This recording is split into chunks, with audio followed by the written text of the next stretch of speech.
Мы продолжаем наш традиционный публичный лекторий, хотя мы все время пытаемся, чтобы он был равноместный, что иностранные наши коллеги, отечественные звезды у нас выступали. Но вот прежде чем, может быть, начать, вот сегодня у нас было такое очень с утра грустное событие. Мы провожали Владимира Петровича Зинченко, и я предложил бы до начала этой лекции человека, который выступал у нас с лекциями, который печатался в нашем журнале, вообще наш большой друг, вообще звезда светила нашей психологии, почтите его память.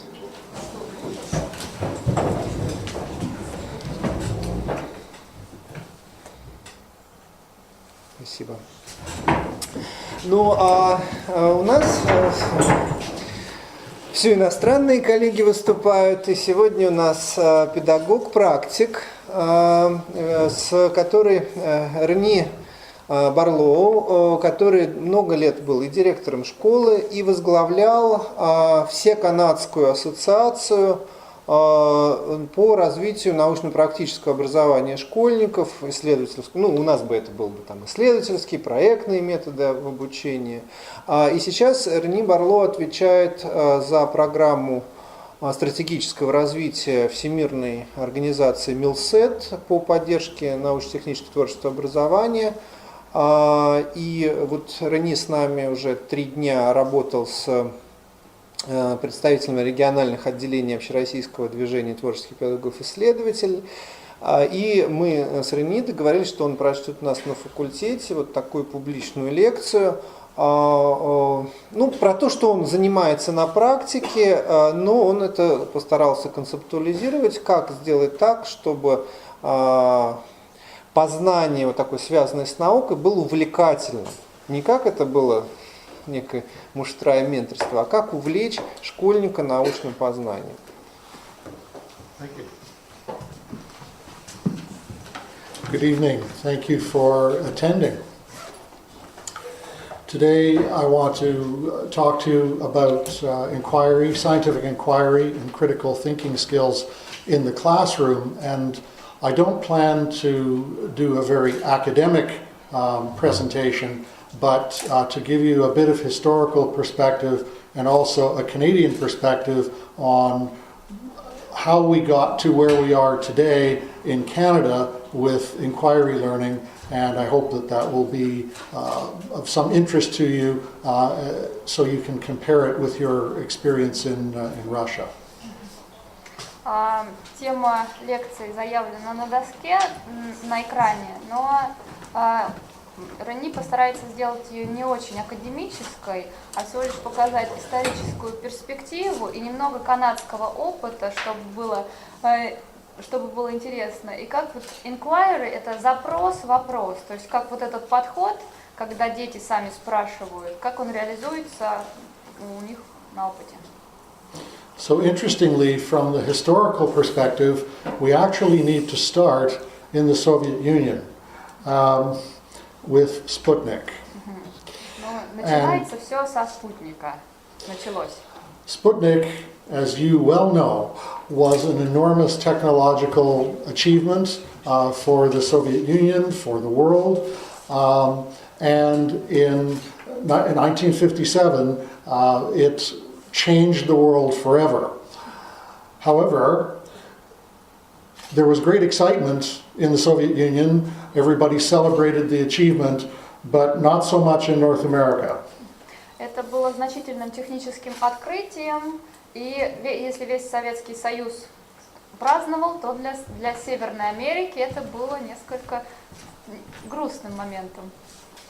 So at the same time in America, once Sputnik had been launched, they went into something that's often been referred to as the Sputnik crisis. Они в Северной Америке они называли это кризис спутника. So just a couple of months later, this photo is a photo of the attempted launch of the Vanguard satellite, an American satellite, which is in the process of exploding on the launch pad. Launch? On the where they were launching it. Yes. И на этой фотографии запечатлен момент, когда во время подъема Vanguard. Rising, right? Yes. Мгм. Yes. Во время запуска ракеты, вот, но называли это именно кризисом. And this photo, in many ways, captures the feeling that there was in the United States and in a larger sense North America at the time right after the Sputnik launch. И данная фотография вообще отражает в целом настроение Америки после запуска спутника, то есть, я так понимаю, нижняя часть. Because many people in America particularly felt that education, science, technology were considerably behind the Soviet Union, and that there was a great deal of work to do and a lot of catching up to do in order to become competitive again. И на тот момент в Северной Америке считали, что их образование, технологии и всевозможное развитие было намного позади Советского Союза, и они постарались сделать все, чтобы хоть как-то догнать и стать конкурентоспособными, конкурировать. So I'm sure it was not planned as part of the launch of Sputnik, but the response, that's the wrong way, but the response in the USA was quite significant.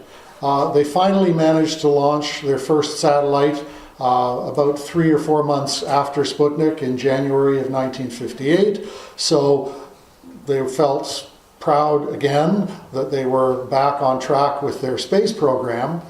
But at the same time, one of the results was the creation of the Defense Research Organization, DARPA, which actually was one of the very, very early forerunners, or led to the very early forerunners of the Internet, and also NASA, which was the American Space Agency.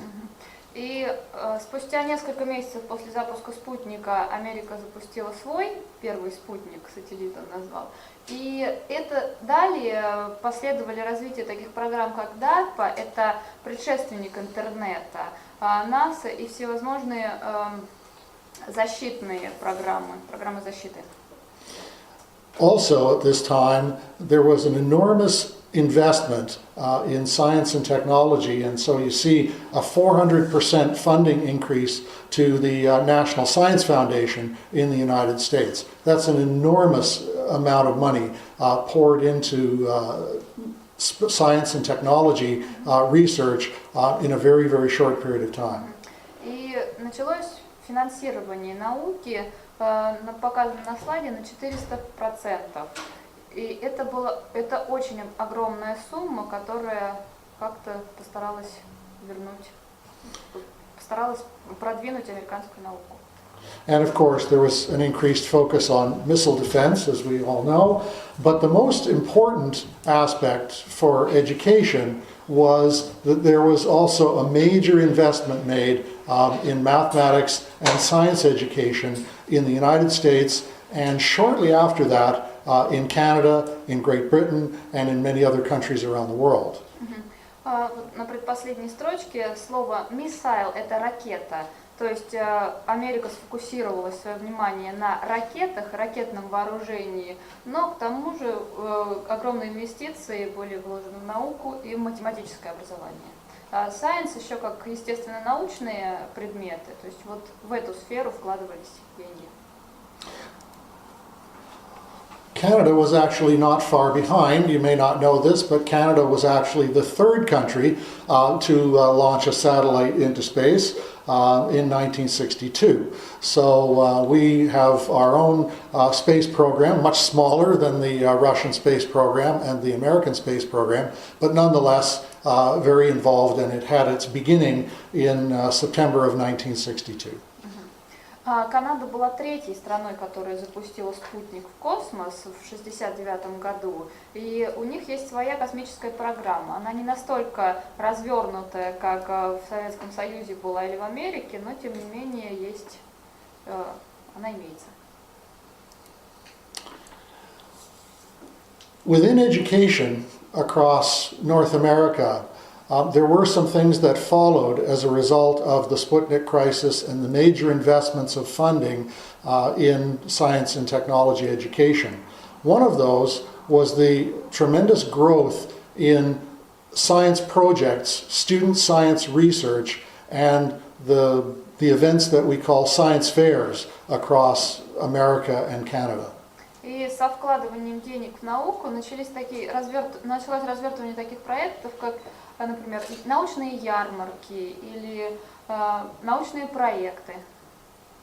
And so we are now at the point where in both America and Canada we have about 50 to 60 years of experience now with science projects, science fairs, and so on. In some ways, that's a good thing, but it also creates some challenges. На данный момент можно говорить о 60-летнем опыте развития, поддержания научных проектов в Канаде и в США, но одновременно это с одной стороны хорошо, а с другой стороны это своеобразные вызовы. So this led to a series of initiatives in science education across North America, and I'll just sort of take you through them. You're probably familiar with them, but И просто серия различных вот этих вызовов, они с некоторыми, возможно, будете знакомы, но они начались. So in the 1960s, arising out of all this activity in science and technology education, a movement grew which came to be known as discovery learning. And discovery learning was founded on the research of Piaget and a number of others. And the essential idea was that if you gave students materials to play with and to work with and to experiment with, that somehow, magically, they would learn science. Discovery переводится как открытие. И вот обучение через открытие было основано в 1960-х годах, основываясь на разработках Piaget. И если вы даете детям различные предметы, оборудование, чтобы они могли поиграться, поэкспериментировать, то они сами дойдут каким-то образом до истины с течением какого-то времени. Now, as is often the case in education, the practice came before the research, and the result when they began to do the research was that they found that children, in fact, were not learning very much science. They were having a lot of fun, but they were not learning very much science. Discovery learning, it turns out, is not a particularly effective way to teach science. Оказалось, что это не очень эффективный способ обучения естественным наукам, потому что когда практика шла до исследований, до теории, то оказалось, что дети не учатся, а всего лишь хорошо проводят время и веселятся. So in the 1970s, the phrase that hands-on learning came into the vernacular and became the very popular thing. As long as students were doing something with their hands and experimenting and trying things, this was seen to be a very good thing. Again, it had some challenges. Hands, как руки, ручной подход, но, возможно, как деятельностный подход, но деятельность немножко другой термин используется. Да, практический подход. И когда дети делают что-то руками, то они сами обучаются. Но он тоже оказался несостоятельным, и тоже много было спорных моментов. So the idea with hands-on learning was that it was more structured than discovery learning. You didn't simply give the students things to play with. The teacher was more directing, but the focus was very much on activities, things to do with your hands and making sure that you were making things, doing things. Данный подход был более структурированный, потому что уже не просто давались детям различные приспособления, чтобы поиграться, а здесь уже учитель давал указания, установки, но нацелен он был на работу руками. And again, much as with discovery learning, the research began to show that although doing activities means that students really enjoy science and actually learn manipulating skills and learn to use equipment and become familiar with materials, again, they were not learning science particularly well. Но наряду с подходом через открытие он тоже оказался не совсем состоятельным, поскольку не было фундаментального изучения естественных наук. А он был нацелен больше на работу руками, манипуляции с предметами. So the challenge at this point was that discovery learning did not have a very good name. Hands-on learning was not doing very well. And so teachers began, and education began to turn away from that and focus back more on the presentation of material by the teacher and rote learning by the student, which was not good either. И учителя, чтобы отойти от этого, перешли к более традиционным методам, когда сам педагог презентовал материалы, но тоже оказался недостаточно состоятельным данный подход. So in the 1980s, we began to hear the phrase inquiry learning. And inquiry learning is really a process that is more teacher-directed all the way through to student-directed. So there's a continuum in which the teacher can initiate the activity or the student can, and we hope that students move along the continuum to the point where they can lead their own activities. Данный подход обучения через вопросы, через запросы, он представляет собой своеобразный континуум, своеобразное продолжение, когда либо учитель, педагог инициирует деятельность, либо может даже сам студент синициировать его, и вот таким образом они обучаются. But the most important component was that inquiry learning was based on investigation and research based on scientifically testable questions. Данный подход был основан на исследовании и на исследованиях, которые можно было научно доказать, научно доказанных уже. So this is a process that I'm sure many of you, most of you, all of you are very familiar with in terms of students identifying a question of interest and then pursuing it through the investigation, the experimentation, the reporting, and then the final presentation of their research project. And so the work that we see being done in terms of student research and student-led research particularly really began early in the 1980s. But then there was another problem that arose. Данный подход, Рени говорит, что все с ним знакомы, когда выдвигается гипотеза, а затем уже студенты, когда он вступляет студенты, имеется в виду старшие школьники старших классов, поэтому если будет какой-то путаница в терминах, не обращайте внимания. Вот, они потом уже методично и последовательно доказывают эту теорию, развивают гипотезу, основывая ее на существующих научных фактах. И таким образом можно сказать, что вот в 80-х годах было развитие вот именно данного подхода. So inquiry learning turned out to be quite effective in terms of developing student skills in science, particularly those necessary research type skills that we value in scientists. But the problem was that in the 1990s, the conservative movement in particularly America, but also in Canada, was beginning to demand increased accountability and move towards standardized testing. Предыдущий подход оказался состоятельным с точки зрения развития навыков школьников к исследованию. Но в 90-х годах уже система обучения перешла к тестированию, к стандартизации образования и к тестированию.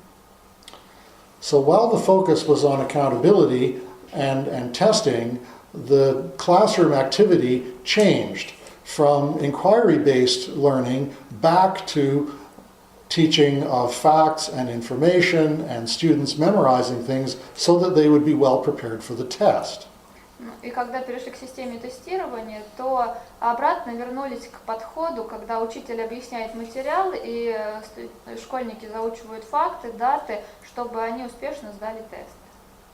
And not surprisingly, by the time we got to around the year 2000, we began to discover that while students were quite good at memorizing scientific facts and could do quite well on the tests, they didn't like science very much. И к 2000 годам с удивлением обнаружили, что хотя школьники могут запоминать научные факты и хорошо выполнять тесты, но они не любят естественные науки. So you are probably familiar with the OECD PISA testing, which does this kind of standardized testing across about 65 countries around the world, and then reports the scores from those tests every 3 years. And there's good news and bad news here for Canada. Внизу в правом нижнем углу дана аббревиатура теста, который распространяется на 60 стран, проводится раз в 3 года, чтобы провести тестирование по естественно-научным предметам. И раз в 3 года и объявляются данные результаты по странам. It turns out that Canada actually does quite well on these international tests. In 2012, Canada finished in the 11th position here. И для Канады, с одной стороны, хорошая новость. В 2012 году она на 11 месте по результатам данного тестирования, но which out of about 65 countries is actually very good. из 65 стран это очень хорошо. The bad news is that 6 years ago, in 2006, Canada was number 5.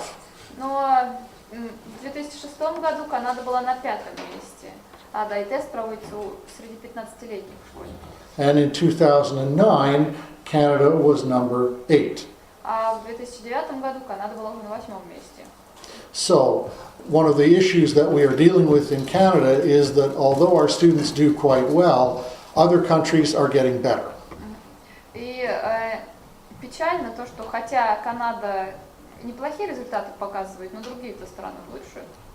So we have a situation in Canada where our students do quite well on international testing, but we have another problem. И ситуация такова, что студенты тесты сдают неплохо, но существует другая проблема. And that is that when you look at what happens to the students over the next 5 to 10 years, there's a pretty significant change. Если вы посмотрите на тех школьников, которые сдавали тесты спустя 5-6 лет, то вы увидите значительные изменения. When you look at, again, this is from the OECD data, of the percentage of students who graduate from university with a degree in science or engineering, Если вы посмотрите на процентное соотношение данных студентов, которые заканчивают естественно-научные специальности в университете, you can see that Russia, in fact, does very well. но у России все неплохо. So Russia is graduating a high percentage of students with in science and engineering. But if you look, Canada is not there. То есть в России достаточный процент выпускников естественно-научных и инженерных специальностей, а Канады даже нет в этом списке, на слайде. And in fact, you have to go to the next page to find Canada down at number 24. Только на следующей странице вы можете увидеть, что Канада на 24-м месте.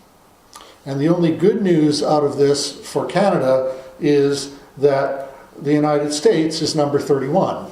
Это единственная хорошая новость, что США еще ниже. And we always like to be better than the United States. И они все время, им приятно быть лучше Соединенных Штатов во всем.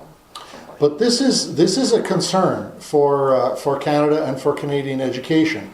We have students who do very well as secondary school students, but they are not choosing to go into science and engineering. Это это своеобразная проблема для канадских властей и общественности, что показывая хорошие результаты в тестах в 15 лет в старшей школе, они не выбирают, естественно, научные специальности своей профессии. So a number of groups have tried to do some research into why that might be. И группа исследователей хотели узнать, почему такое происходит. And so a very large number of Canadian students were surveyed and asked, do you like science? И у многих школьников спросили, вам нравится наука? Наука, естественно, научные предметы. And these were the results. Это результаты. Grade – это класс, как вот показывают. То есть 4 класс, 8 класс, 12 класс. 12 класс – это последний класс в канадской школе. Yes, so grade 4, those would be students who would be about 8 years old. В 4 классе им около 8 лет школьникам. And grade 8, the students would be about 13 or 14 years old. В 8 классе 13-14 лет. And grade 12 is the final year of high school in Canada, and those students would be 17 or 18 years old. И в 12 классе 17-18 лет. So very clearly, as time goes on, the more science they do in school, the less they like science. И очевидно, что чем больше они занимаются наукой, тем меньше они ее любят. And in fact, for senior students, the grade 12 students, it's really bad for physics. И у выпускников совсем плохо с физикой обстоят дела. Biology doesn't do too badly, chemistry is somewhere in the middle, but physics students really don't like science. И с биологией не очень плохо, химия посередине, а вот те, кто изучает физику, совсем ее не любят. So again, we were interested in why. So we asked them, did they like science? Then we asked, the researchers asked, are you interested in science? И снова возник вопрос, почему? И задали вопрос по-другому. То есть до этого было, любите ли вы, а теперь интересуетесь ли вы наукой? And these are the results. И вот результаты.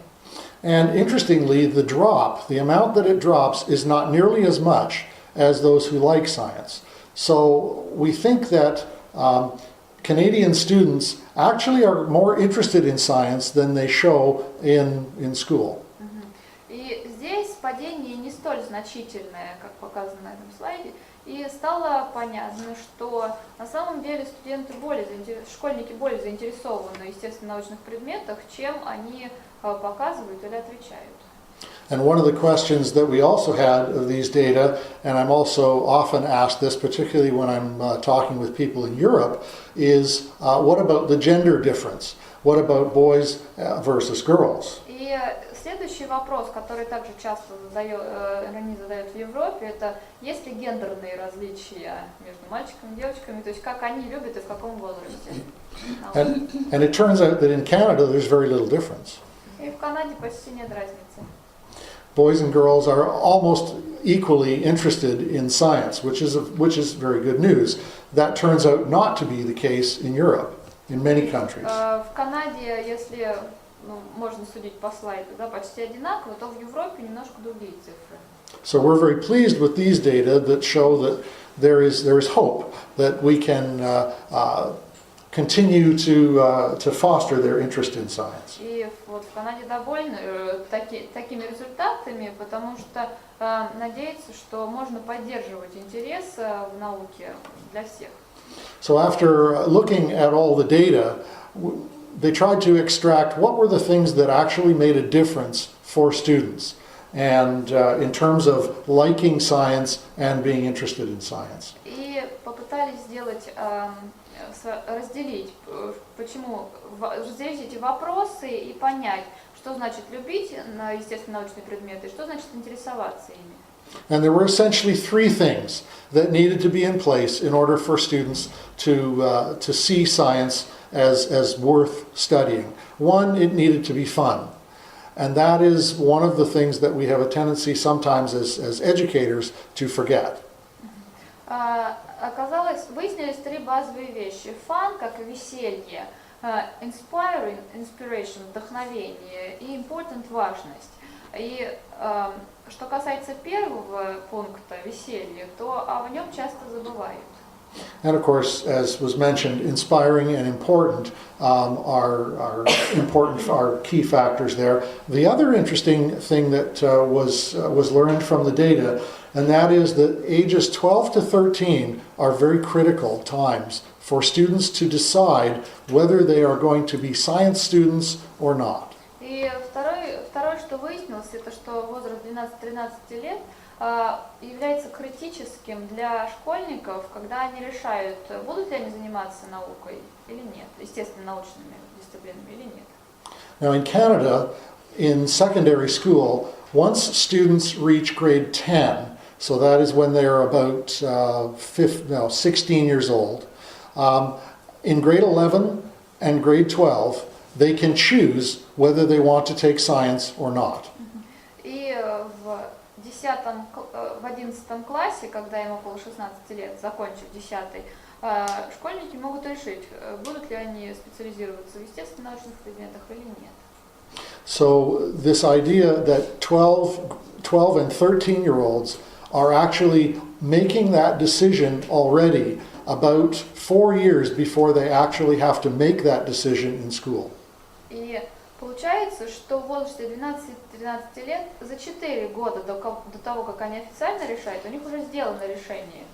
So that suggests to us in Canada that much of our effort should be focused on students who are in grade 7 and grade 8 when they are 12 and 13 years old. И поэтому большее внимание, исследование показало, что больше внимания следует обращать на 7- и 8-классников. The problem with that is that in Canada, grade 7 and 8 is elementary school, and elementary teachers, very few elementary teachers have any background in science. Но 7-8 класс это считается начальной школой в Канаде, а учителя начальной школы сами не совсем владеют естественно-научными предметами.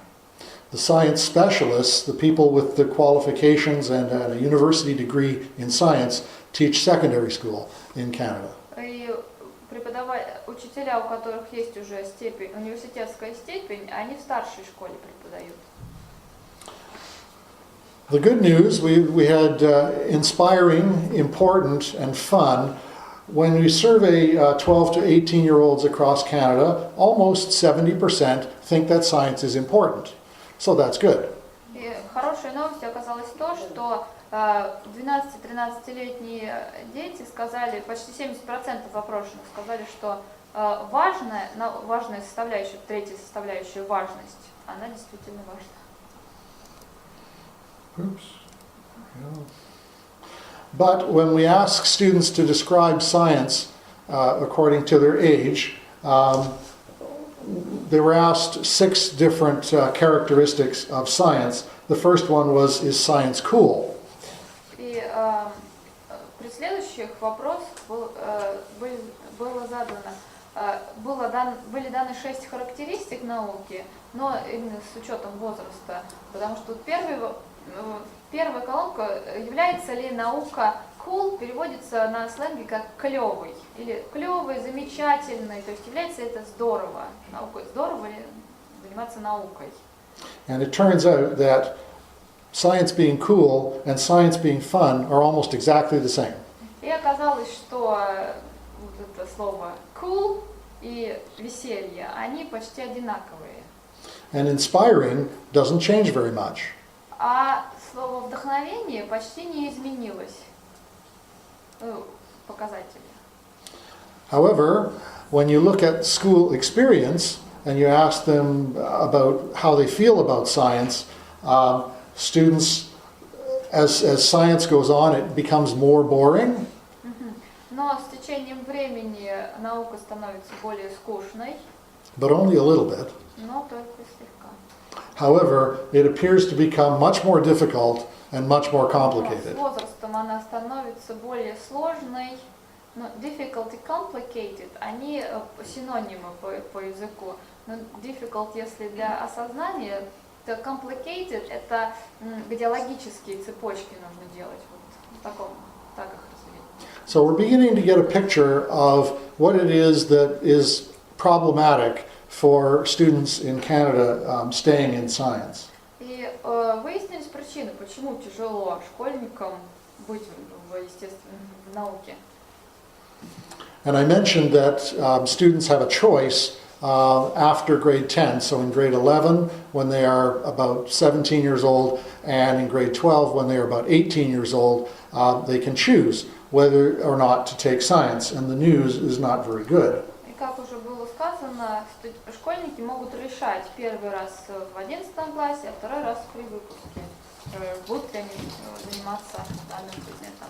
So in Ontario, which is the largest province in Canada with about 1/3 of the population, only 32% of grade 12 students choose to take biology. И в Онтарио, который является самой большой провинцией Канады с населением 1/3 страны, только 32% выпускников выбирает биологию. And with chemistry, it's 23%, and physics is only 14%. И с химией 23% и физику 14%, соответственно. So when you look at these data, it's not very difficult to understand why we don't have very many science and engineering graduates. И можно понять, почему не так много университетских выпускников, инженеров и, естественно, научников.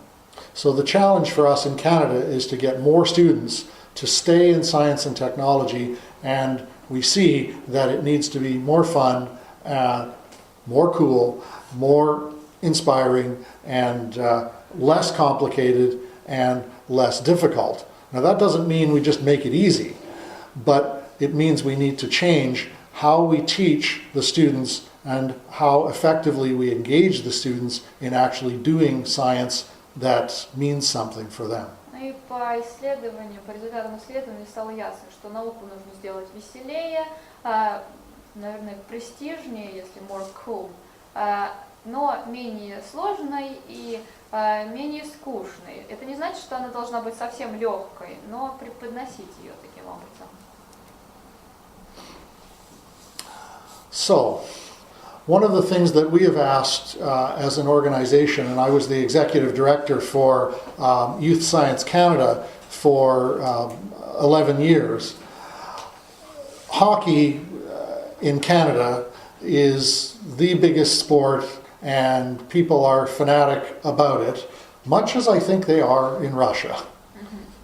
В Канаде хоккей – это самый популярный вид спорта, и он намного популярнее, чем где-либо в мире, в России, и все его поддерживают. И Рени возглавлял организацию Youth Science Canada, это молодежная наука или молодежь в науке Канады, в течение 11 лет, и вот пытались... And so we ask teachers and other people working with youth in science to think about this question. И данная организация как раз попросила учителей подумать об этом вопросе. То есть, если бы мы преподавали хоккей как естественные научные предметы, что было бы? Because science is not just something that you read about or write about or think about. Science is something that you do. Потому что, естественно, научные предметы – это не то, о чем ты можешь прочитать, подумать, послушать. Это то, что ты должен сделать сам. But if we taught hockey like science, Но если обучать хоккею как естественно научным предметом, in many schools we would sit the students in desks like this. We would have a textbook on how to play hockey. We would ask them to open up to page 32 for the chapter on shooting, and then ask them to read it and answer the questions. Получается, что посадили бы школьников, играющих в хоккей, секции хоккея, посадили бы за парты, раздали бы им учебники, попросили открыть страницу 32, главу, посвященную забиванию голов, и всего лишь ответить на вопросы, прочитать и ответить на вопросы. And then maybe a few times a year, we would give them a stick and give them a puck and let them take a few shots. И несколько раз в году мы бы им давали клюшку, шайбу и несколько возможностей, попыток забить гол. And of course, for all Canadians, that sounds ridiculous. Ну и для всех канадцев это звучит смешно. But if we taught hockey like science, not very many kids would play. Но если таким образом преподносить науку, преподносить хоккей, то никто в него не будет играть. So sometimes, as educators, and particularly classroom educators, they get into a routine of a way of teaching that, if they really thought about it, and they don't actually have to think about it very hard, would realize is not particularly productive in terms of trying to get students to play science. И если подумать, то все применяемые методы обучения, они недостаточно продуктивны, и школьники не играют в науку. So, what do we do? И что же сделали? Well, this is a summary of some research that has been done, trying to capture this in a very short time. Это своеобразные тезисы того, что было сделано. But traditional science learning, again, what we moved away from, particularly in North America, as we moved toward standardized testing and accountability. Если вернуться к традиционным методам обучения естественным наукам и тестированию и подсчетам, it tends to focus on memorization. то она концентрируется на запоминании. It ignores the things that students already know, the things that they bring to the classroom from their experiences. И полностью игнорирует, не обращает внимания на то, что студент уже знает, на его фоновые знания. It also tends to focus on leading students to the correct answers instead of real answers that come out of the experiment. И она подводит студента к правильному ответу, к нужному ответу, вместо того ответа, который очевиден или возникает у него. In fact, we even have teachers who have the students do an experiment, and then when they are finished, come along and say, no, that's not the right answer, here's what you should have gotten. И иногда, когда школьники проводят эксперименты, в конце к ним подходит учитель и говорит: нет, вы должны были сделать не то, и у вас не тот результат получился. Science researchers can only dream of the magic science angel that would come along after every experiment and tell them whether the results were correct or not. И школьники думают, что какой-нибудь волшебный ангел прилетит к ним и скажет, правильно ли они сделали или нет. And the result is that kind of science learning is not fun, it's not inspiring, and it's also not science. И вывод такой, что это не весело, это не вдохновляет и вообще это не наука. So in inquiry-based science learning, as you are, I'm sure, familiar, students actually are involved in doing science. They deal with real problems, real experiments, have real discussions, and as a result, most of the time, show real enthusiasm. Подход, основанный на исследовании, на вопросах, показывает, что студенты действительно занимаются наукой, они видят действительные проблемы, проводят эксперименты, обсуждают это и показывают энтузиазм. The problem for us in Canada is that we have now been through about 15 years of this focus on accountability and standardized testing. So we have a very large group of teachers who really do not know how to do this.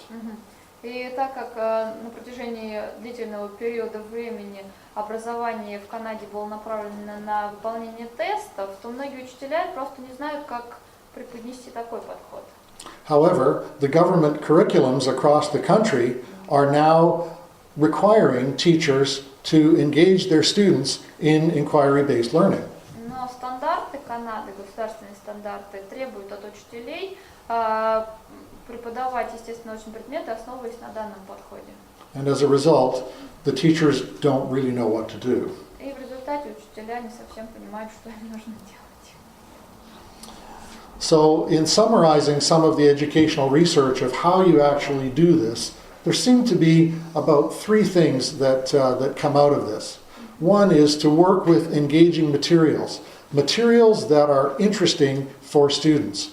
And they don't have to be expensive, they don't have to be fancy, but they do have to be interesting in themselves so that students can be curious, the children can be curious about those particular materials. И что, к каким выводам пришли, подводя итог всем исследованиям, что материалы должны вовлекать школьников в деятельность. Они не должны быть очень дорогими, но они должны быть, главное, интересными. And we need to recognize that students do not come to the classroom as completely with no science knowledge.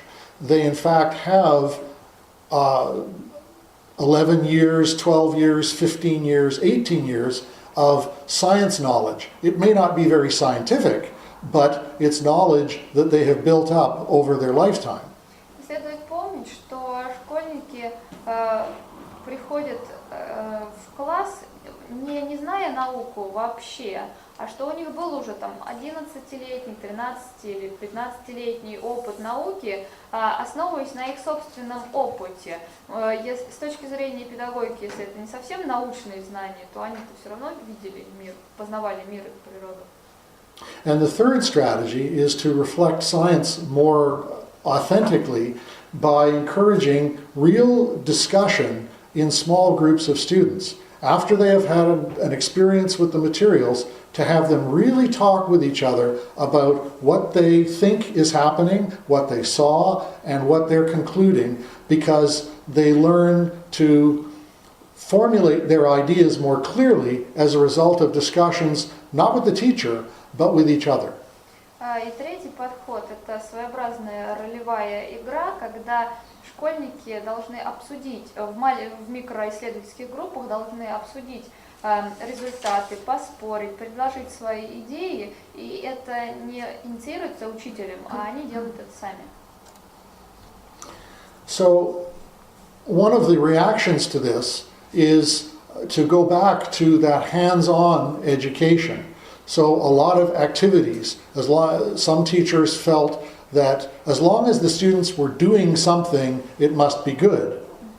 И реакция общественности оказалась таковой, что вернулись к работе руками, к подходу работы руками, потому что школьники много делают, но ничего не понимают. The problem with some hands-on activities is that there's no head required.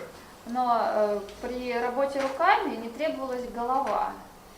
We give students activities to do and we call them experiments, but in fact they're not experiments. То есть давали что-то сделать школьникам и называли это экспериментами, но на самом деле они таковыми не являлись. When the instructions are like a recipe that you would find in a cookbook, everybody knows how it's going to turn out, and there's no real experimenting going on. Если инструкции даны как в рецепте в любой кулинарной книге и заранее известен результат, то ничего не происходит практически. Каждый это может сделать, но понятен результат заранее. The other characteristic is that in this type of approach, typically all the students do the same activity. So it doesn't matter which desk you look at, they're all performing the same experiment, which isn't an experiment. And so when they get together to talk with each other, if in fact they're allowed to talk with each other, they really have nothing to talk about because they all saw the same thing, they all did the same thing, and as a result, there isn't much discussion. И при подходе с работой руками, если посмотреть на школьников, то они все делают одно и то же. И если им даже дана будет возможность обсудить что-то, то нечего обсуждать. And then typically, certainly in Canadian textbooks, at the end of the activity, there are discussion questions. And they are often assigned as homework, as a written activity, instead of being an actual discussion amongst the students, which would actually lead to some valuable insights and some valuable learning. И в канадских учебниках обычно в данные вопросы по опытам как домашнее задание. И школьники всего лишь читают, и вместо обсуждения, который может уже привести к каким-либо вдохновениям, инсайтам и действительному обучению. So what does it look like when it's a little bit more effective? It's hands-on, but there's also a head involved. При данном подходе руки и голова работают вместе. Well, it tends to start out looking a little bit like play, and that's a little bit threatening for many teachers who really like to have very clear control over what's going on in their classroom. The idea of giving students materials and then giving them some time to simply play with them and explore what's interesting, what's fascinating, and what questions they have requires the teacher to let go a little bit of the control. Данный новый подход выглядит как игра для школьников, а учителя, которые привыкли контролировать весь класс, не всегда могут его себе позволить. Но с другой стороны, если дать школьникам поиграть, задать вопросы своеобразные, то учитель уже должен отпустить. The other characteristic of this approach is that it allows different groups of students to explore different questions. They're still working with the same materials, but one group may become very fascinated by one aspect of the material, another group becomes very interested in some other aspect of the material, and that's okay. И здесь можно школьникам позволить работать в группах на абсолютно разные темы. То есть одним будет интересен один аспект темы, другим другой, и это естественным считается. And those groups, those small groups of 2 or 3 students working with the materials are encouraged to talk a lot about what they're seeing, what they're thinking, how they explain what they see, but just amongst themselves. And it's not a report, it's not for the teacher, it's simply encouraging them to clarify their understanding of the experience with those materials. И школьников поощряют говорить в микрогруппах, разговаривать, обсуждать идеи или лучше понимать через разговор, лучше понимать то, что они делают. And then, when the teacher brings the class together to talk about what they've been exploring, what they've been investigating, everybody has something different to contribute to the discussion, and it in fact becomes like a scientific conference, a little mini scientific conference, where each group has done a slightly different experiment. They actually can question each other. Did you see this? Did you notice that? Did you try this? And there's a lot of very rich dialogue. I know that I taught mostly students in grades 7 and 8, and quite often people would come into my class and they would say, "This sounds like a grade 12 physics class."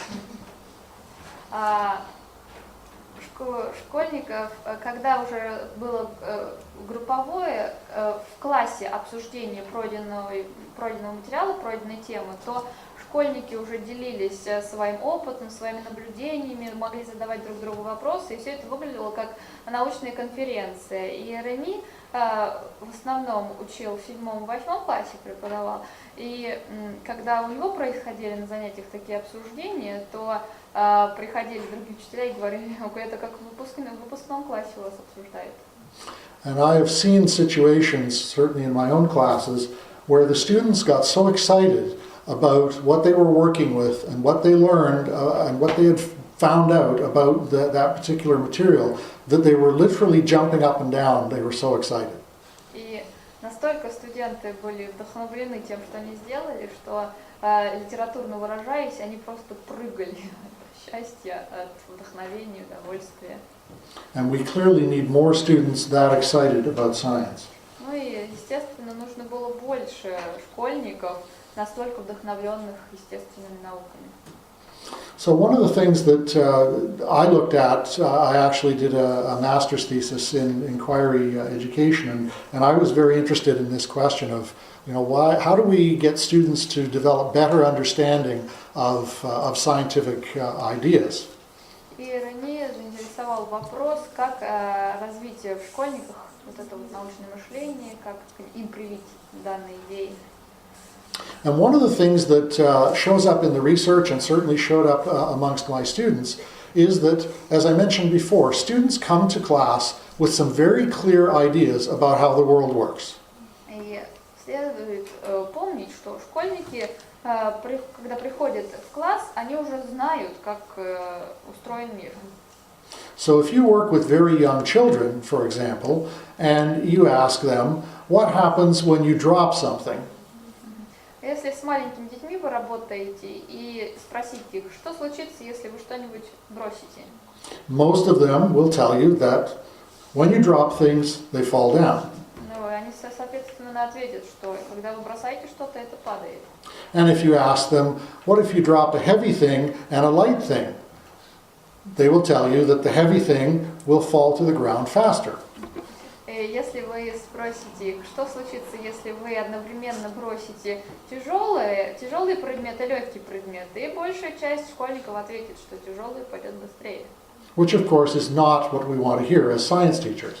Ну, естественно, преподаватели, учителя не хотят это слышать. And that helps to explain why when you give a small child a helium balloon, И поэтому, когда вы даете маленькому ребенку шарик, воздушный шарик, наполненный гелием, and they drop the helium balloon, и они его бросают, то он летит вверх. And that's amazing. And it's amazing because it breaks the rules that they have learned. И случаются удивительные вещи, потому что нарушаются все правила, которые выучили школьники. And it's those kinds of activities that are often referred to in the literature as discrepant events, things that show that the rules that are in the student's head are not quite good enough to explain the world. Discrepant, yes. So they disagree with their own understanding. И когда вы преподносите школьникам какие-то явления, которые не совпадают с их собственным пониманием, то вот здесь уже рождается вдохновение. So when young students are given a helium balloon and it rises, then asking them to explain why that happens. И вот про шарик, гелевый шарик, школьников просят объяснить, что происходит, что случилось, почему так. Begins to get at some very complex ideas. И здесь школьники начинают предлагать очень сложные и запутанные идеи. If you talk to slightly older students about dropping objects, they will tell you that it falls because of gravity. Более старшие школьники говорят, что уже отвечают на данный вопрос, что предметы падают из-за гравитации, гравитационной силы. But of course the next question is, well, how does that work? Но следующий вопрос возникает, а как вообще это работает?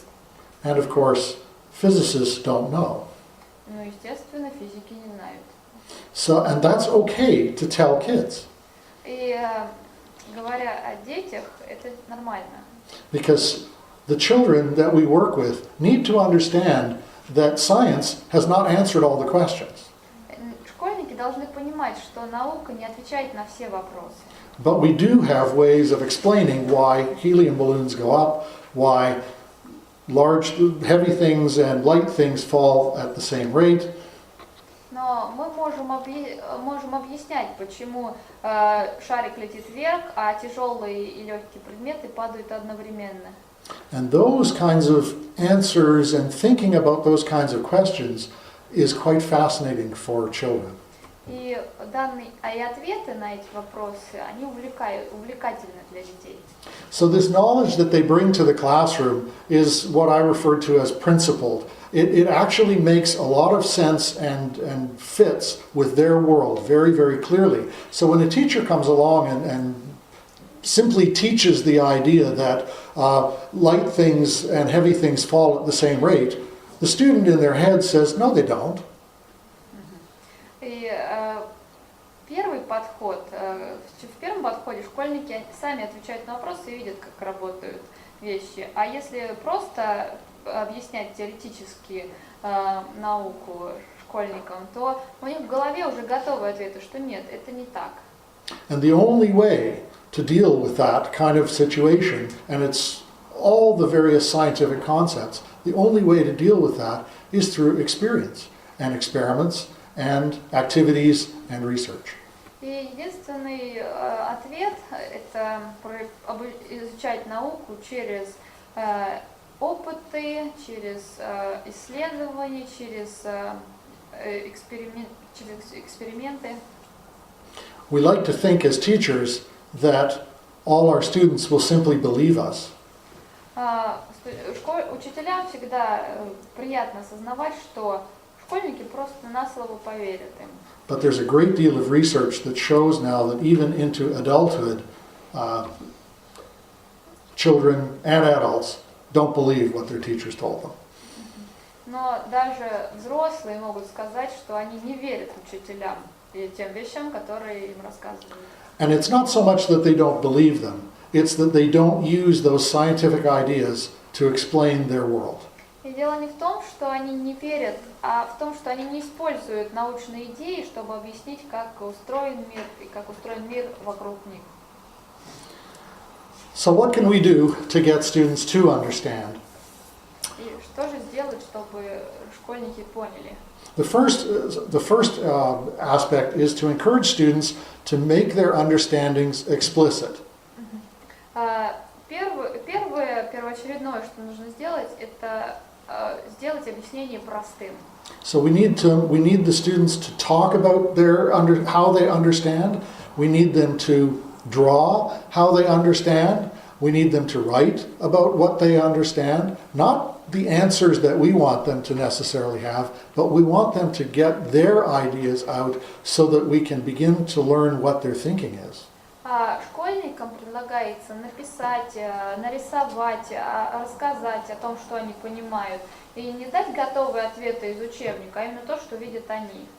And also so that they can know what their understanding is. Many of the understandings that they have are unconscious. They don't realize that they are using those ideas. And by making them explicit, asking them very clearly to explain them to a friend or to the teacher or to draw a diagram of how it works, forces them to make that understanding clear. And sometimes, partway through doing that, they'll go, wait a minute, that doesn't make any sense. Многие школьники на подсознательном уровне могут объяснить явления и предметы, но если их попросить рассказать это другу, однокласснику, нарисовать какую-либо диаграмму, то происходит осознание, и они говорят себе, это вообще не имеет никакого смысла. And of course, once the students have done this, it's very important for the teacher to actually value those, not to simply say, oh, well, that's wrong, or no, here's a better answer, but to actually listen and to begin with those explanations and introduce activities and materials that allow the students to then question those understandings. И учитель в обязательном порядке должен оценить данные работы, ответы, не просто сказать, что это неправильно, неверно, а дать оценку, дать ответы на вопросы, и тогда уже школьник начинает понимать, как что работает и что учитель ценит его. And then the idea of students talking in small groups is critical. It turns out in the research that in order for students to develop better understanding, talking in small groups is necessary, but if that's all they do, if you just give them materials and let them talk in small groups, that's not good enough. They won't learn what you want them to learn. But it is a necessary part if you actually want them to learn. Важная часть является обсуждение в малых группах. Если просто дать какой-либо материал и попросить обсудить, то это не приведет к какому-либо результату и не будет обучения, если только фокусироваться на обсуждении. Но это необходимая часть.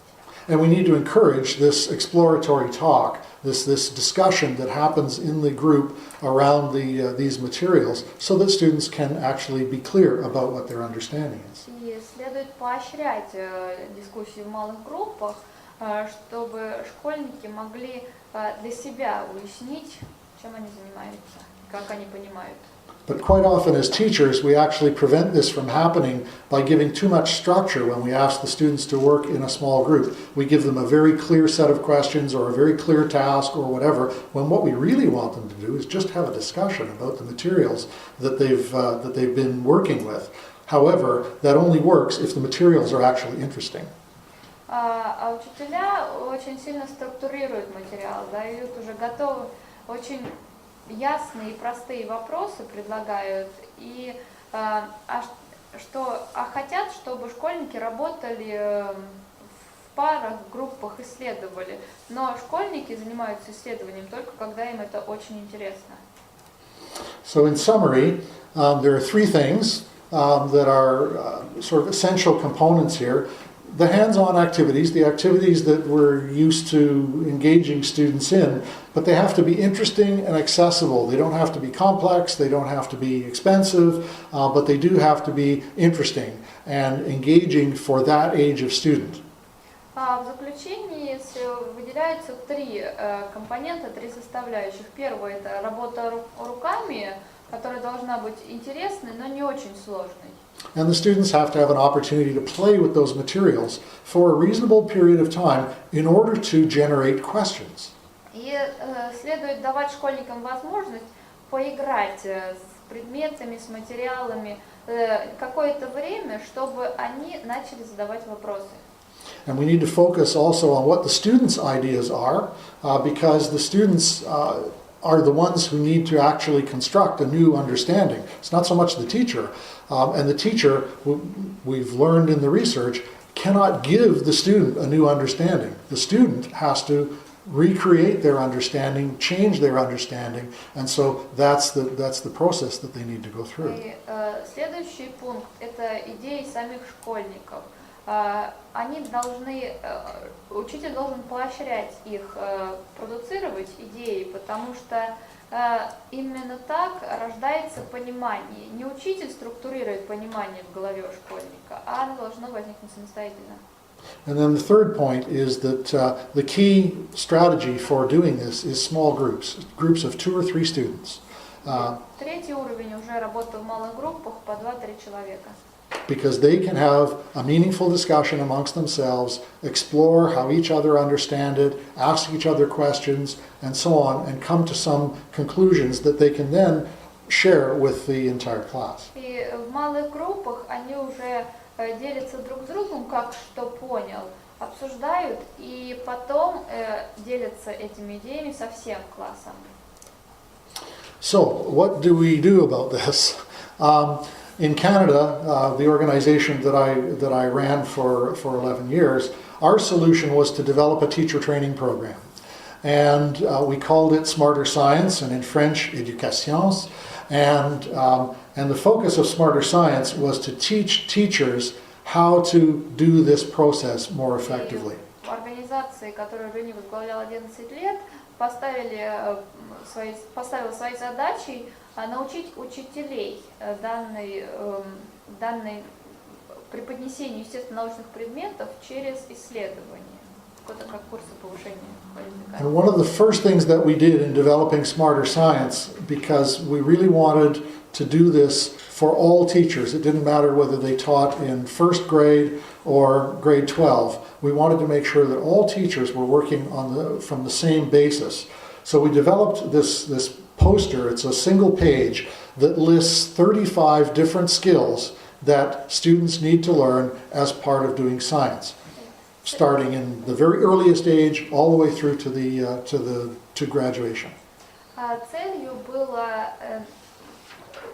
Программа была нацелена на учителей вне зависимости от предмета и уровня, то есть на всех учителей. И разработали всего лишь это один лист, своеобразную рамку, где представлены 35 необходимых навыков, которые необходимо развить у школьника, чтобы в нем зародилось исследовательское мышление.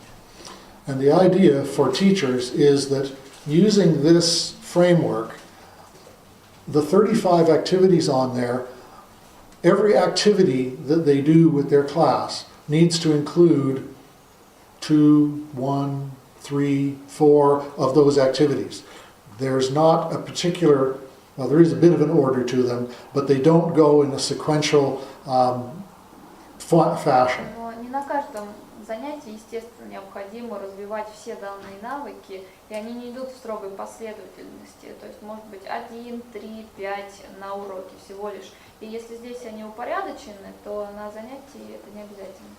But you can see from the poster that there are 4 groups of activities, or 4 groups of skills. The first one deals with initiating and planning an investigation.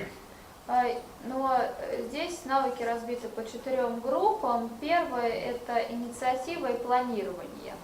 And so it includes things like observing, questioning, searching, interviewing, inferring, predicting, and so on.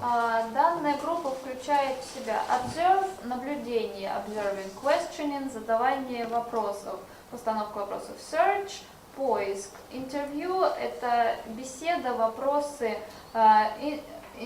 inferring. To infer, so inference, or to take a group of data and make predictions based on that. То есть взять данные и предсказать уже по работе с материалом, с большим материалом, а predicting последнее – это предсказание. And the other 3 columns are around performing and recording the investigation, analyzing and interpreting the results, and then communicating the results. А следующие 3 группы уже о воплощении, выполнении опытов, результатов и опытов деятельности. And especially for teachers who have no background in science, this has turned out to be extraordinarily helpful, because they look at this and they say, is that it? И для учителей, у которых нет фоновых знаний, естественно, научных знаний, и если я правильно поняла, что это научной степени университетской для учителей начальной школы, то они просто смотрят на данную рамку, на данную схему и говорят, что все. So instead of a great long curriculum, which they tend to be in Canada, we tried to put all of science learning and teaching onto one page. И вместо сложных программ пытаются вместить все в одну страничку.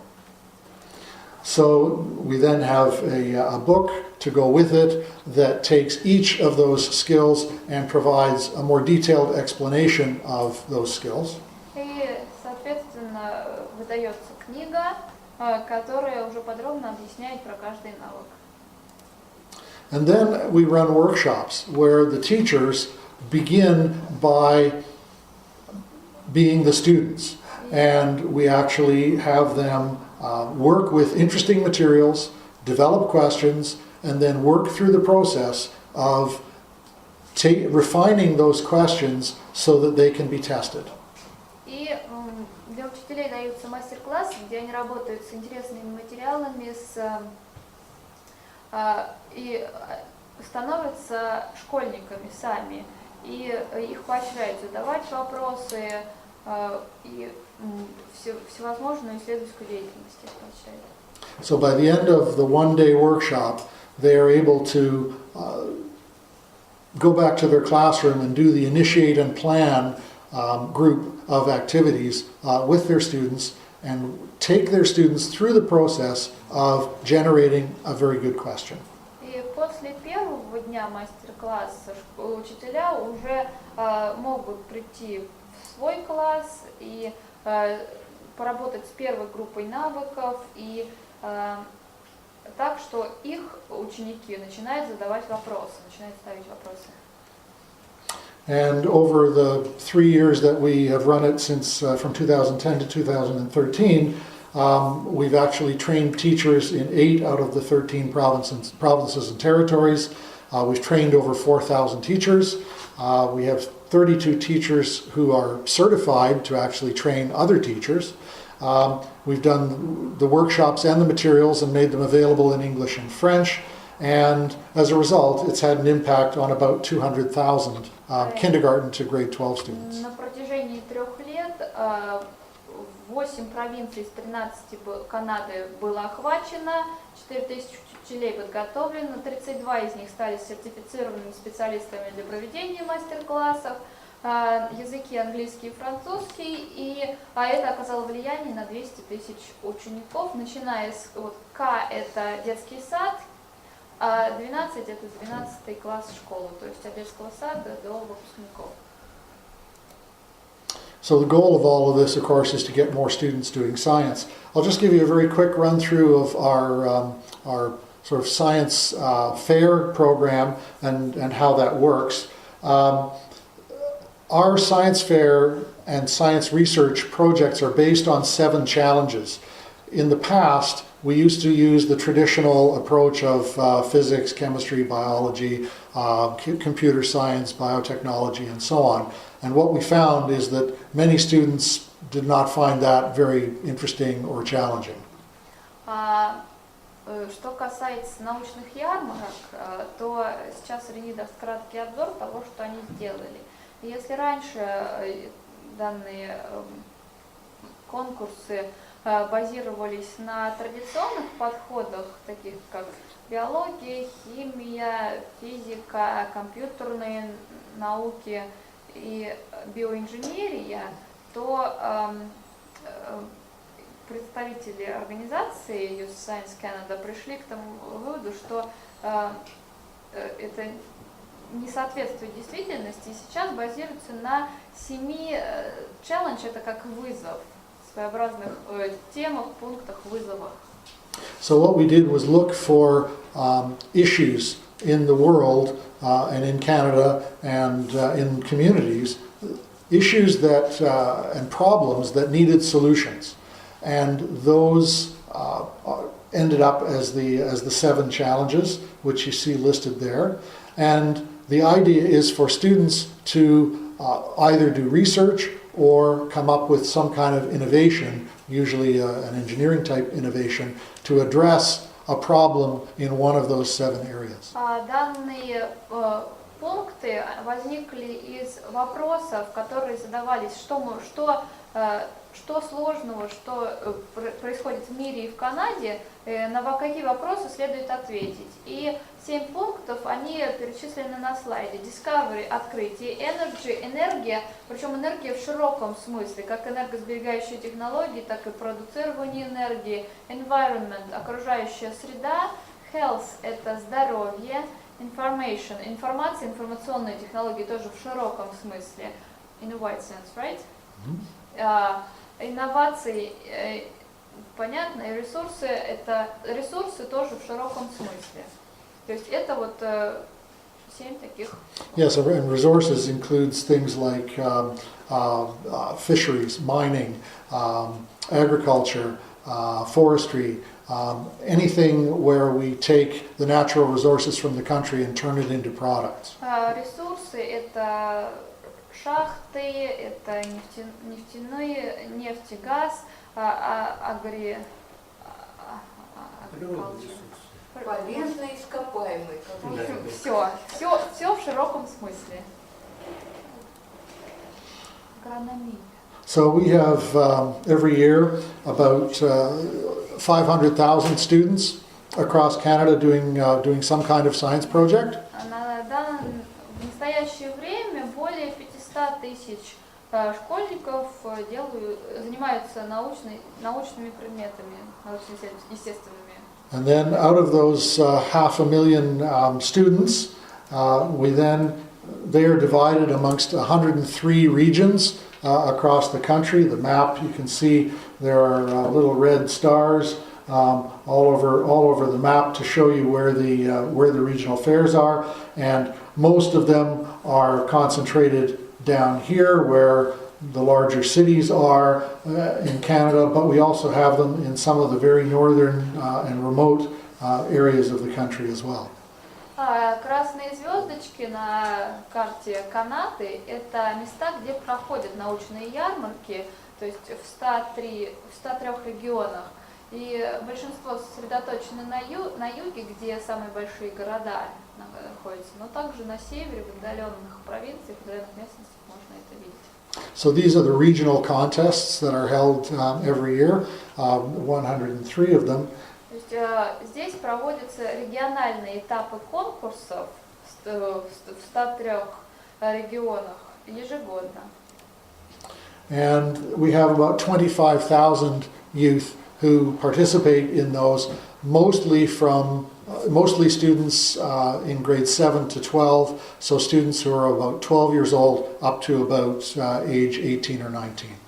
И 25 тысяч студентов из них уже принимают участие в национальном этапе конкурса в возрасте от 12 до 18-19 лет, то есть с 7 по 12 класс. And then, and the participation by gender is roughly equal, but in fact we have slightly more girls participating than boys. Гендерное разделение показано следующим образом, что девочек немножко больше, чем мальчиков, участвуют в научных ярмарках. And then each of those regional fairs, those regional contests, selects their best projects, and they select 500 of them altogether. И региональный этап уже выбирает лучшие из лучших на региональных этапах, и 500 проектов, 500 школьников посылаются на общеканадский национальный этап. So then at our national fair we have about 500 students with about 400 projects because about 25% of them are done by 2 students. И на национальном этапе представлено около 400 проектов, потому что многие студенты делают по одному, но некоторые по двое, 25%. And we bring them together for 1 week, for a 1-week event, and the location changes every year, and it moves across Canada. Данный национальный этап проводится в течение недели, куда съезжаются уже все школьники, но каждый год место проведения меняется по разным городам. And the national fair by gender is almost exactly the same as the regional fairs. Национальный и региональный этап. Slightly more girls. Ну, здесь чуть-чуть больше девочек, но совпадают в целом. And that's what the national fair looks like. Every project has a triangular space to display their project, and we have about 400 judges that actually interview the students over the course of 1 day. So the students spend 1 day out of the week being judged, and each time they meet with a judge, it's a half-an-hour interview. And so the judge really gets to know and to understand their project. And each project sees 5 judges for medals. So that's 2.5 hours of judging for medals. Так выглядит национальный этап соревнований. Вот эти вот треугольнички показанные, это стенд на каждого участника, на каждый проект. И много экспертов, их около 400 также съезжается, и с каждым участником эксперт беседует около получаса, чтобы узнать лучше про его проект. А так как на каждый проект выделяется по 5 экспертов, то, соответственно, 2,5 часа экспертизы. И это единственный день, когда школьник проводит целый день у своего стенда. And the judges are all volunteers, and they are almost all university and college faculty.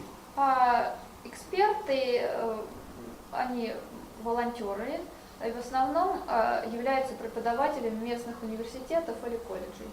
And of course, it's quite an organizational challenge because we do this in a different city every year.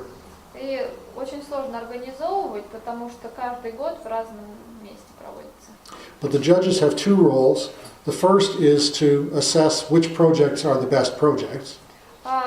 У экспертов 2 роли, я так понимаю, 2 задачи. Первое – это оценить проекты.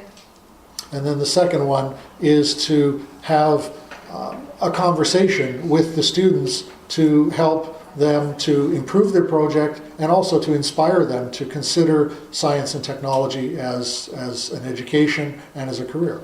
А вторая задача – это побеседовать со школьником на предмет улучшение его проекта или предложить ему перспективы дальнейшего исследования. And so we, every year on 2 of the mornings, we invite students from the local community that the fair is being held in to come and visit and meet with the students. And it's very crowded and it looks like that. Вот показан день посещения, когда школьники из школ того города, где проводится, могут прийти, посмотреть, понаблюдать, потрогать, позадавать вопросы. And then here's a photo of some judging and then some students who've just made friends. В правом верхнем углу показаны эксперты, а внизу познакомившиеся участники.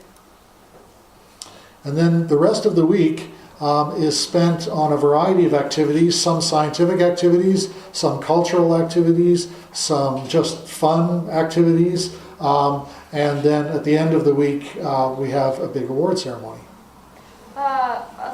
Оставшаяся часть недели посвящена различным научным видам деятельности, культурному досугу и в конце большая церемония награждения. So we give out medals at the award ceremony, gold, silver, and bronze, just like the Olympics, and the medals are quite substantial, and the students, the children, really like receiving them. В конце выдаются медали, как почти на Олимпиаде. Они значительные, весомые, и школьникам нравится их получать. And each of the medals actually comes with a cash prize as well.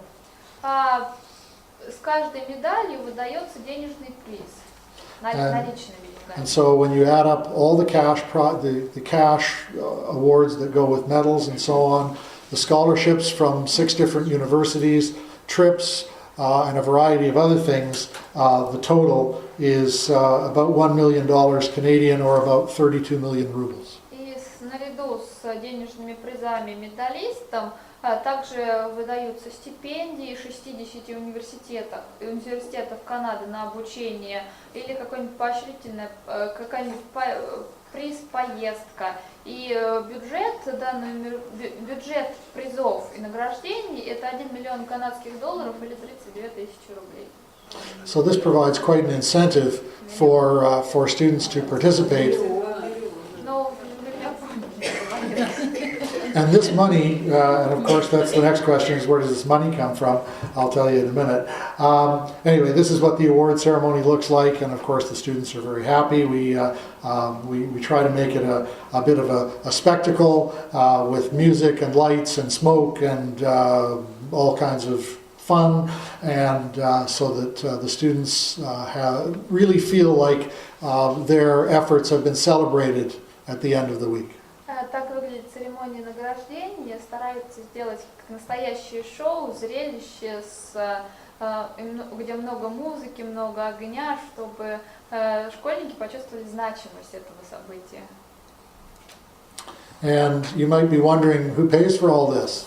Интересно, кто платит за все это? It's not the government. Это не No, правительство. the government for all the activities that our organization does actually provides 9% of the money. The other. Правительство только 9%. So. Could you previous slide about the boy? Sure. Oh yes. I could tell you about. This is the student who won the fair last year, and he is a grade 12 student whose project was on the use of nanosilver particles as a potential cure for cancer. Внизу, в правом нижнем углу показан выпускник прошлого года. Его проект, он был признан лучшим за прошлый год вообще по всем номинациям и назывался «Использование наносеребряных частиц как потенциальное лечение раковых заболеваний». So the quality of the projects is very high. Очень высокое качество исследований. And we've also been very successful with these projects at various international competitions as well. И с этим проектам уже выигрывали международные соревнования дальше. So, the government provides about 9% of the funding. The other 91% of the funding comes from corporate sponsors. And so we have corporate sponsors like Microsoft Canada, Intel Canada, BlackBerry, and some other Canadian companies that you might not know.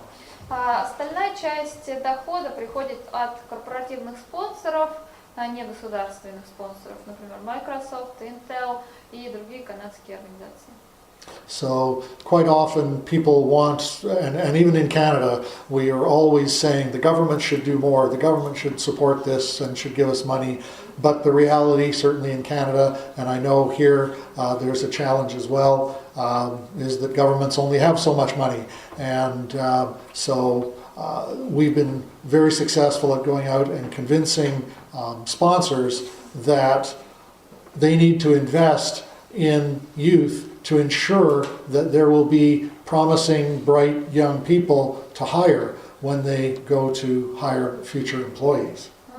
Конечно, хотелось бы, чтобы правительство больше вкладывало денег, но не всегда так получается. И канадская сторона счастлива, что удалось убедить спонсоров вкладывать в молодежь, в развитие молодежной науки с целью, чтобы потом уже нанимать, брать на работу перспективных и талантливых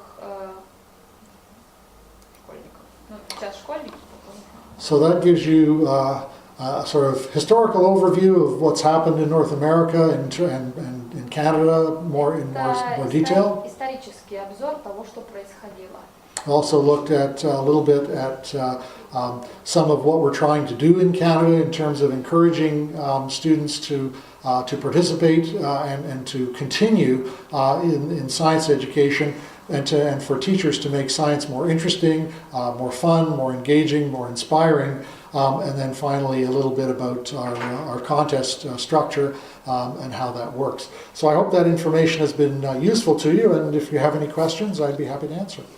То есть все, что Рени рассказал, все, что происходило, и если есть вопросы, он просто кратко перечислил все, что он до этого говорил, и если есть вопросы, то он будет счастлив ответить. Уважаемый Рени, скажите, а вот на результаты тестирования повлияло участие детей в исследовательских программах? И верите ли вы в то, что в ближайшее время Канада по, так сказать, вот в этом рейтинге по тестированию займет лидирующее место? Does the participation in this program influence the results of the tests? And do you think that Canada? That's okay. That's a really good question. Canada into a leading place, more higher place in future. Yes. Well, certainly our hope is that the work that we're doing results in Canada moving back up in the PISA rankings. We believe that one of the reasons Canada actually does as well as it does is because of our 50 years of work in science research with students doing science projects and that sort of thing, and we have a reasonably good history of engaging students in science. The challenge we have is that we have about 10 or 15 years where the teachers were not really doing this kind of science, and we're trying to get them back doing this to stop Canada from falling down the list. Конечно, хотелось бы, чтобы Канада поднялась на первое место, но с одной стороны было 50 или 60 лет опыта вообще вот преподавания естественно-научных предметов со всеми подходами, но проблема, самое главное, то, что в течение 15 лет после введения тестового подхода учителя были выброшены из данной системы обучения и сейчас пытаются научить учителей работать. Нет, у Владимира был вопрос же еще какой, как я понял, да, что вот такая массовая система включения детей в исследовательские проекты, насколько она уже повысила или повысит результаты по ПИЗе?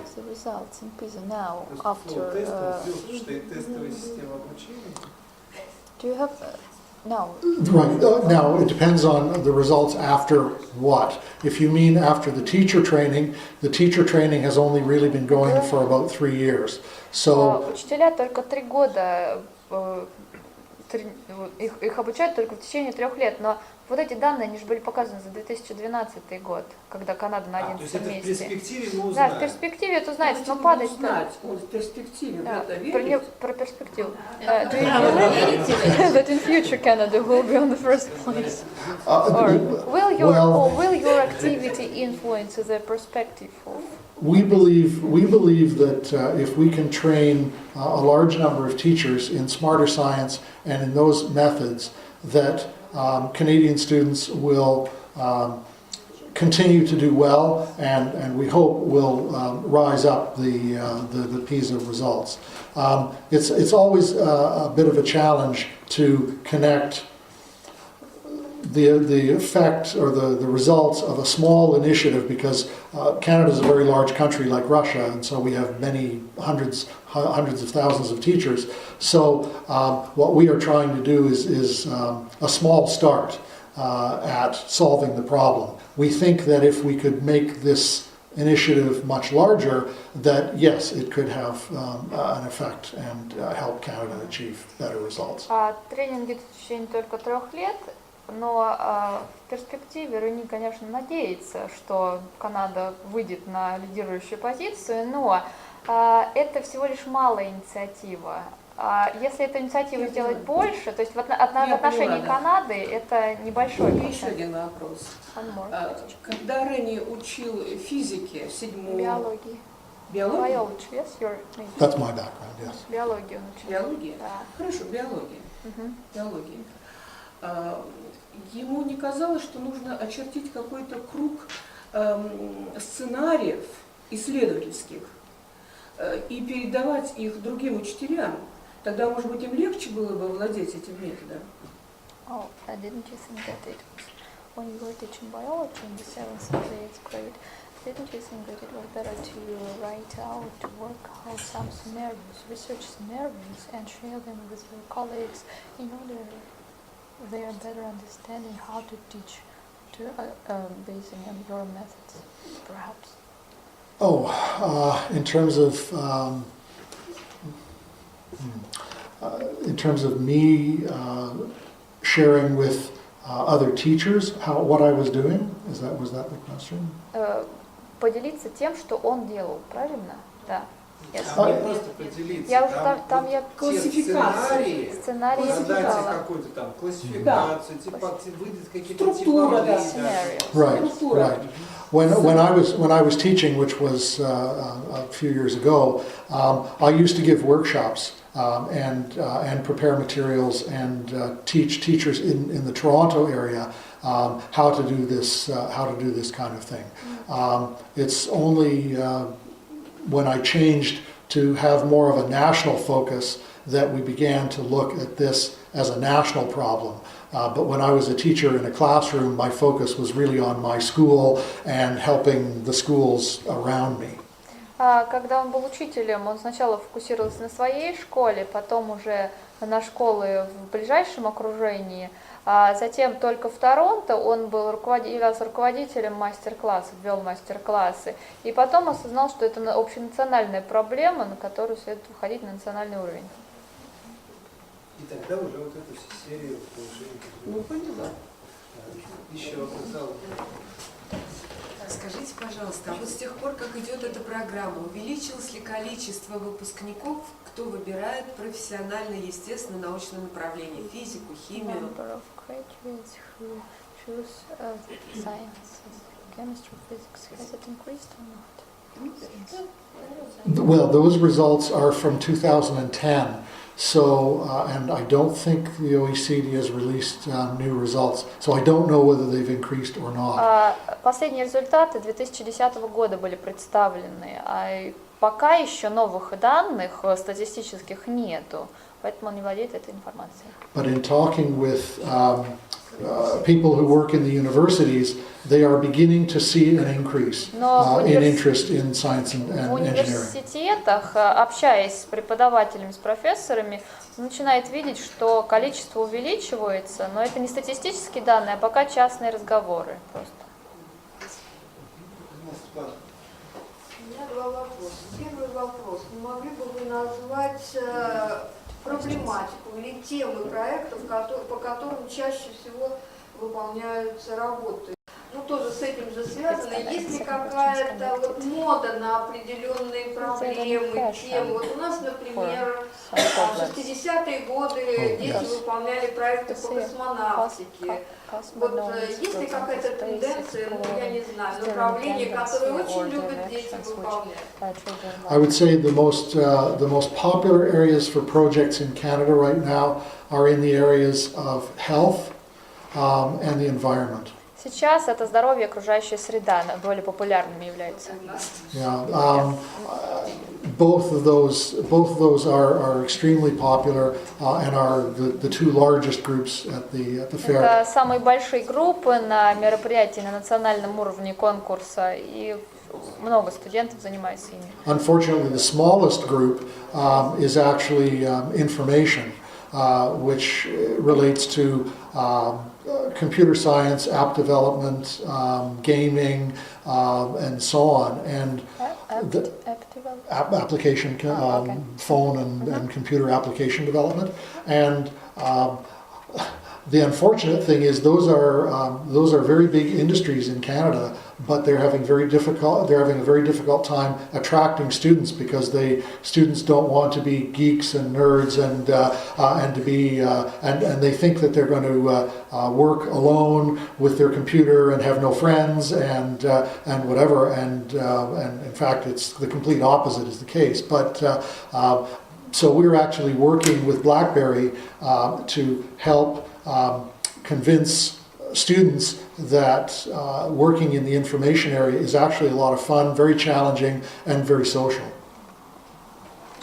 Нет, переводить, да, или все-таки переводить, да? Что самая маленькая группа это все-таки компьютеры, студенты не хотят работать с информацией, не хотят разрабатывать какие-либо приложения для компьютеров, смартфонов и прочее, потому что сейчас такое, опять же, мода, что они не хотят быть компьютерными. Гик это чудик такой. То есть вот эти, что только ты и компьютеры, ни друзей, ни общения, ничего. И несмотря на то, что в Канаде очень большие компании компьютерные, и у них они испытывают сложности по привлечению студентов, потому что вот из-за этих же причин. И хотя вот спонсором BlackBerry является очень крупная компания, но проблема вот такая есть. Ну, как раз продолжение спонсорства. Мировые компании 90% денег дают на проведение. Они как-то влияют на тематику проектов? Does the money, the sponsors money, 90% of money influences the topics of the projects, or no? No, not at all. Совсем нет. No. Нет? Они миллион дают просто так? Нет, они же могут выделять действительно вот там вот. Они могут сказать конкурс вот таких номинаций. Если какие-то такие выделенные специальные номинации, призы, да, то есть это же такой побочный влияние. Well, they just give the money and that's all. They don't ask anything back. And or are there any nominations, perhaps, or some special prizes from them in order to advertise like this? It's a good question. The money that comes from the sponsors does not affect the subject of the projects at all. Деньги абсолютно не влияют на тематику от спонсоров. The money that's provided simply goes to give prizes, and in fact, when we award the prizes, the medals are awarded for all the junior projects, so all the students in grades 7 and 8. And it doesn't matter whether they did an information project, a health project, an energy project. all those projects compete against each other. So we don't divide them up. So we don't have well, I shouldn't say we don't have a best energy project, because we actually do. But it's not for the medals. For the medals, they simply go to the best projects regardless of the subject. Нет разделения абсолютного, и медалями награждаются все. То есть, если есть, конечно, лучший энергетический проект, к примеру, но он уже оценивается экспертами и независимыми, которые независимыми являются, то здесь уже нету такого, нету деления на спонсорские пожелания. Because the medals, which actually are the bulk of the awards, the medals are for scientific excellence, and it doesn't matter what science you have done. Абсолютно никакого различия. Медаль — это поощрение, это выделение просто работы в сфере естественных наук. But then, in addition to the medals, for each of the age groups, the 3 age groups, we actually have an award for the best in each of those 7 challenges. А вот в возрастных уровнях, их 3, здесь уже есть награды по возрастам по каждому из 7 сфер, по каждой из 7 сфер. And the other question was, is any of the sponsor money being used to help promote some of these low areas like information? And this year, BlackBerry is actually introducing a new award specifically for students who do app development on smartphones. Mm-hmm. And it doesn't have to be on BlackBerry. So it's just app development on smartphones. But that's a new award on top of all the other awards. В этом году была новая награда, независимая от предыдущих, просто дополнительная, от фирмы BlackBerry, которая ее предоставляла за разработку приложений к смартфонам, но не обязательно к BlackBerry, а в целом. Рени, скажите, пожалуйста, какие активные и интерактивные образовательные технологии используют ваши учителя для реализации предметов естественно-научного цикла? What are the methods of teaching interactive technologies like computers, whiteboards, smartboards? What of these technologies do teachers use in order to present these? Teachers in Canada have a wide variety of materials and technologies that they can use. I would say many classrooms, I don't know if it's most classrooms, but many classrooms have smartboards. Most classrooms would have a computer or a couple of computers. Most students, of course, have computers and tablets and smartphones. But I would say there is not a standard way that all teachers use those technologies. Each teacher uses the technology in the way that best suits them for teaching in their particular style. Большинство классов, он не уверен, что именно все, но очень много классов оборудованы интерактивными досками, компьютерами. У каждого школьника есть либо компьютер, либо планшет, но учитель сам решает, что он будет использовать в зависимости от своих нужд. Правильно? Я уточню вопрос. Это техника, это те условия. Я спрашивала те методики, какими пользуются. Например, how to present the material. For example, например, насколько я поняла, групповой метод, метод проектов, мозговой штурм, насколько я поняла, проблемное обучение. All of those methods are being used by teachers in Canada. Every teacher has Yes, those methods are integrated into what they do in their classroom. So teachers are encouraged to use a lot of small group work. They're encouraged to present using a smartboard. They're encouraged to have the students do investigations and research projects and all of those types of things. All that said, not all teachers are doing a good job of that. Some teachers are very good, some teachers are not. Учителя используют все и поощряют студентов и групповые дискуссии, и вот проблемное обучение. Но другой вопрос это сами учителя. Кто-то очень хороший, кто-то обычный, кто-то не очень. But to maybe add a little bit more detail, in the Smarter Science program, particularly in the first part where we encourage students to work with some materials and then to generate questions and ultimately to create a question they can test, we ask that it starts with a small group activity. Within that small group activity, the students are active and are working with the materials, and then they're asked to brainstorm within their small group. And then when they come together as a class, they share the brainstorming ideas that they had in the small groups, and then the teacher actually uses sometimes posters on the wall, sometimes a smartboard to actually, and using little sticky notes to put the ideas on the board and then help the students to refine it down to a testable question. I hope that answers the question. В программе, которую преподносит разработка Рени, Smart Science, как для тренинга для учителей, там начинается обсуждение с малых групп, потом в этих же малых группах происходит мозговой штурм, а потом выходит на уровень уже класса всего, и они обсуждают идеи, возникшие при мозговом штурме. И учитель, ведущий мастер-класса, уже использует либо постеры на стенах, либо интерактивную доску, либо стикеры, и записывает идеи каким-либо образом, и дальше помогает их структурировать, чтобы прийти к вопросам и к тому, При мозговом штурме проблему ставит преподаватель, тренер, либо он ждет ее от аудитории.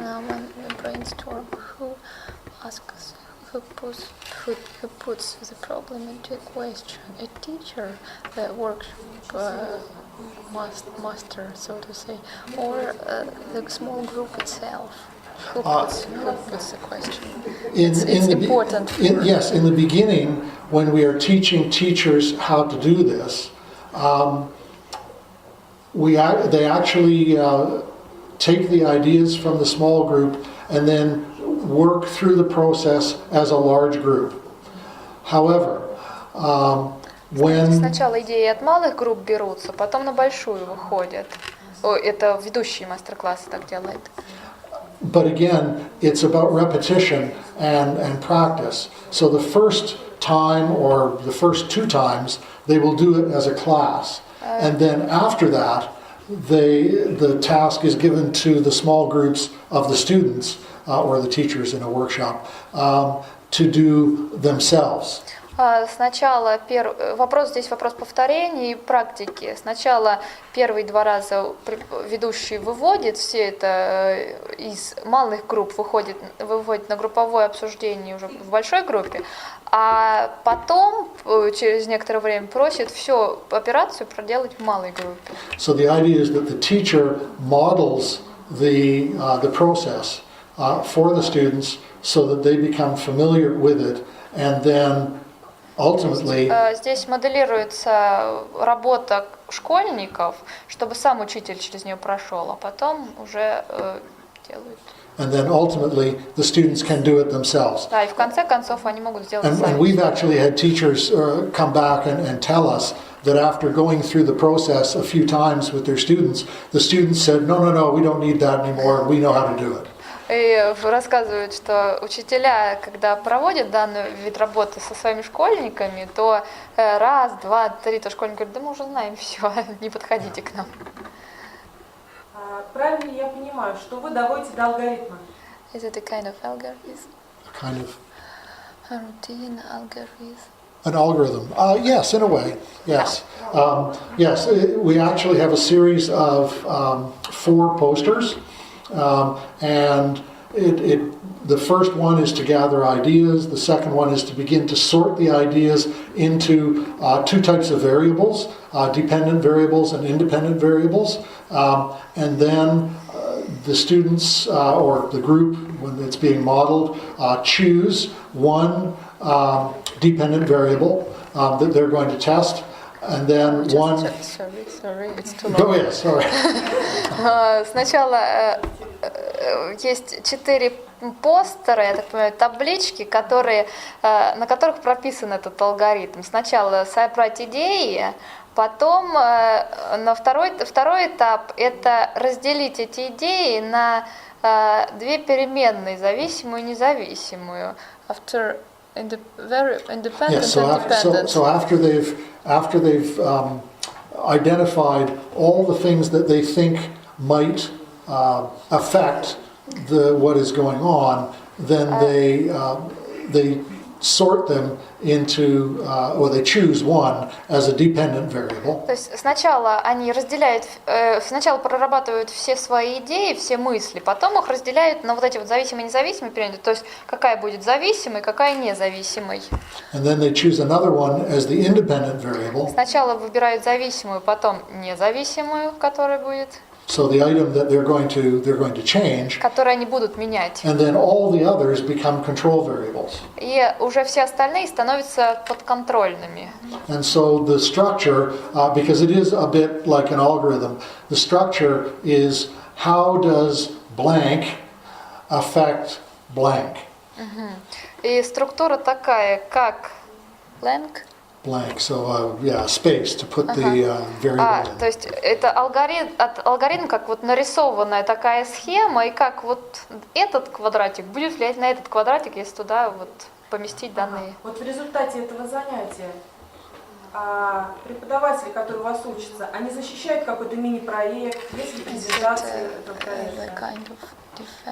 Mini project in the end. What is it? What is the final workshop? Initially, when the students are learning this or the teachers are learning this, it's usually just a small classroom activity. Сначала это только просто работа в классе. Because it's really about practicing that particular way of thinking. Сначала нужно научиться думать немножко по-другому. And taking a logical approach to constructing a question. Логический подход, логику для постановки вопроса. But after they have been through that process with different activities for a few times, then the work becomes larger. So the project becomes larger and the investigations become larger. But the final product could be a poster that the students present to each other, or if it's going over a long period of time, it could be a whole project. And what about the teachers? The same? Yes, the teachers, we do the workshop in one day, so there isn't a lot of time to do a full investigation. So for the teachers in the one-day workshop, it really is a report and more of a spoken report on that activity. Для школьников, если учителя и школьники, они проходят одинаковое развитие. Если для школьников сначала ознакомление, а потом переход на исследование, возможно, какая-нибудь годовая работа, то для учителей это мастер-класс в один день. И в конце одного дня они всего лишь делают доклад, то есть свои... The result is the report. Always the result. No, the report isn't always a report. No. Sometimes it's a poster, sometimes it's a discussion, sometimes it's a report. Дискуссия общая. Продукт проектной деятельности. The product of the project activity. Well, that would be usually a science fair type project. Нет, просто вы термины научные используете, а он говорит о том же самом. Преподаю то же самое, мне это важно. It depends. Она адаптирована из американской терминологии в 94 году к нам. Because one of the things that we found is that it's important to have a mixture of small activities and larger investigations. Because if everything is a large investigation that requires a report or a project, the students feel like it's too much. Фокусируется на работе в малых группах и малых деятельностях, потому что если все студенты знают, что только будет доклад в конце, или какой-нибудь вот единственное только в конце будет работа, которая оценивается, то они расслабляются и ничего не делают. А у меня вот такой вопрос. Спасибо. Вот у нас долгое время исследовательские проектные работы в школе это была инициатива тех учителей, которые, или школ, которые только это хотели. И недавно у нас это ввели как обязательную норму в образовательный стандарт. Большинство учителей к этому не готовы, но с них это уже требует, чтобы они это делали. Вот в каком мере у канадских учителей, либо это в разных регионах, либо в Канаде в целом, вообще ожидается, что учителя занимаются школьниками исследовательской проектной работой? Или это инициатива самого учителя? Вот захотел, он прошел ваши курсы, захотел, и вот начал заниматься. So, around the world, in most countries, use of the inquiry approach to teaching science is becoming the norm, it's becoming the standard. Если я правильно поняла, inquiry это все-таки проблемный подход, да? Да, вот. То есть это в мире, говорит Рени, это становится нормой сейчас. Yes. However, the kind of situation that you describe where the curriculum says this is what you need to do, but the teachers don't really know how to do it, that's also normal around the world.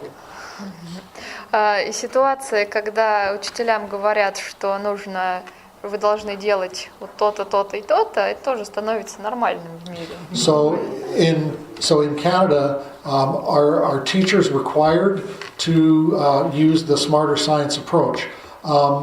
No, not for the whole country. Сейчас пока не требуют в Канаде с учителей использовать во всей стране используют это их обучение Smarter Science. Smarter Science как умная наука можно перевести. But there are some school boards, some groups of schools, and some cities that have adopted Smarter Science and trained all their teachers. Но в некоторых городах их программу приняли за обязательную и обучают всех учителей ей. So, for example, in Vancouver, which is quite a large city, the Vancouver School Board, which manages several hundred schools in Vancouver, is in the process of training all the teachers in Vancouver to use Smarter Science. Например, в Ванкувере School Board это чиновники, которые занимаются всем школьным образованием. Они, как департамент, наверное, образования, да? Вот, они приняли эту умную науку, программу, и распространили ее более чем на 100 школ в Ванкувере. Еще вопрос? Есть еще вопросы? Нет, спасибо. Да, может быть, кто-то отношение выскажет? Такое бывает.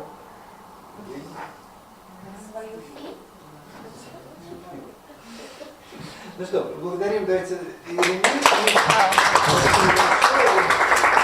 Дашу благодарим отдельно. Thank you. Yes. Я надеюсь, что мы с Рени будем дальше очень много сотрудничать. У нас сейчас активное включение нашего университета в программы МИЛСЭТ. Наш университет в прошлом году, позапрошлом уже стал партнером МИЛСЭТ, и мы сейчас участвуем в разработке стратегии развития МИЛСЭТ. И вот вчера обсуждали еще по нашей инициативе российской был создан МИЛСЭТ журнал международный «Хосе». Как он переводится, я уже не помню. Журнал, вот этот Сейчас объясню. Хосе, это журнал вовлечения в науку. The Journal of Science Engagement. То есть, МИЛСЭТ – это международная организация поддержки научно-технического творчества молодежи, притом возрастная категория там это и школьники, и там до 25 лет, то есть и наша категория тоже. МИЛСЭТ в основном специализировалась на проведении организации вот таких вот больших региональных, региональной это Азия, Европа там, да, или всемирных вот выставок, как Рени показывал. Но сейчас МИЛСЭТ обогащается очень разными программами, в том числе там, программами научного туризма. Вот мы вместе с Рени сейчас разрабатываем модели научного туризма там, канадских школьников или студентов к нам, наших в Канаду. И вот этот журнал, который, в частности, вот там тоже разработали структуру, и будут какие-то, вот тут есть коллеги, кто тоже в этой области работают, там можно будет публикации на английском языке, значит, вот по как делать науку популярной, как там методические разработки. В общем, вот по, собственно говоря, как вот уже проводить те или иные либо образовательные мероприятия, либо вести урок, либо еще что-то вот в таких вот активных формах методов активного познания и масса других вот там идей в этом журнале. Так что Рени участвует в этом всем как вот либо идеолог, либо координатор. Так что я надеюсь, что мы с Рени не просто вот мы тут его увидели, послушали и попрощались, но я думаю, что так или иначе будем все время на связи, и наши коллеги тоже подключатся. Спасибо, кто сегодня... Есть сайт, да, и у нас на нашем сайте факультета есть ссылка, да, значит, на него, да, все есть, да. Спасибо большое, кто пришел в этот вечер.